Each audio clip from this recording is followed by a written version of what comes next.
कि पाकिस्तान का ultimate direction एक यूनिटी है कश्मीर के मामले में, कोई तफरीक नहीं है। सिर्फ ये होगा कि कुछ लीडरान इस बात को कहेंगे कि इसको इस तरह से कर लेना चाहिए था, कुछ लीडरान कहेंगे कि स्पीड बढ़ाओ, कुछ होना चाहिए। उसके अंदर आपने जो तजावीज़ आज पार्लियामेंट के अंदर अपने दी हैं वो मैं समझता हूं कि मैं अपने दिल के साथ लगा कर ले जाऊंगा। प्राइम मिनिस्टर साहब से भी बात करूंगा कि मुशावरत की कैफियत जो है उसको बढ़ाना चाहिए ताकि एक यूनिटी ऑफ पर्पस के साथ हम आगे जा सकें।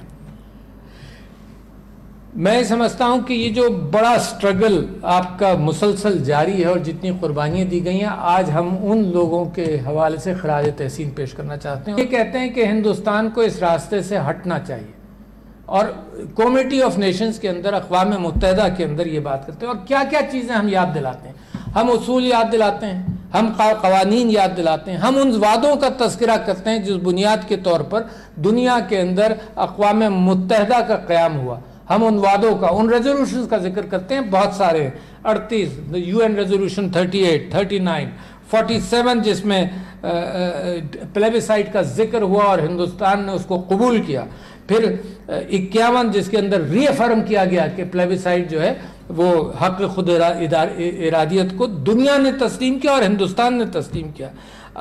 UN 80 रेजोल्यूशन नंबर 80 और 91 जिसके अंदर पिछले सारे रेजोल्यूशंस के साथ फिर उसको रीअफर्म किया सारे रेजोल्यूशंस को कि जी ये रेजोल्यूशंस हमें मंजूर हैं। सिक्योरिटी काउंसिल ने रीअफर्म किया, यूनाइटेड नेशंस ने रीअफर्म किया।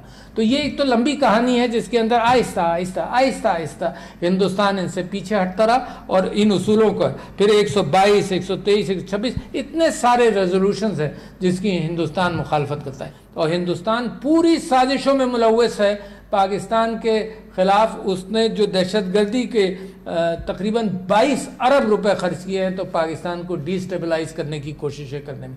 डिसइंफो लैब देखिए आपने, डिसइंफो लैब के एतबार से दुनिया को झूठ का प्रचार किया गया। YouTube पर गुगली टीवी देखने के लिए youtube.com की सर्च बार में गुगली टीवी टाइप करें। गुगली टीवी के पेज पर सुर्ख रंग के सब्सक्रिप्शन वाले बटन पर क्लिक करना ना भूलिए। YouTube पर अपलोड होने वाली वीडियो से बाखबर रहने के लिए बेल आइकॉन पर क्लिक कीजिए। आपको हर नई आने वाली वीडियो के बारे में नोटिफिकेशन मौसूल हो जाएगा।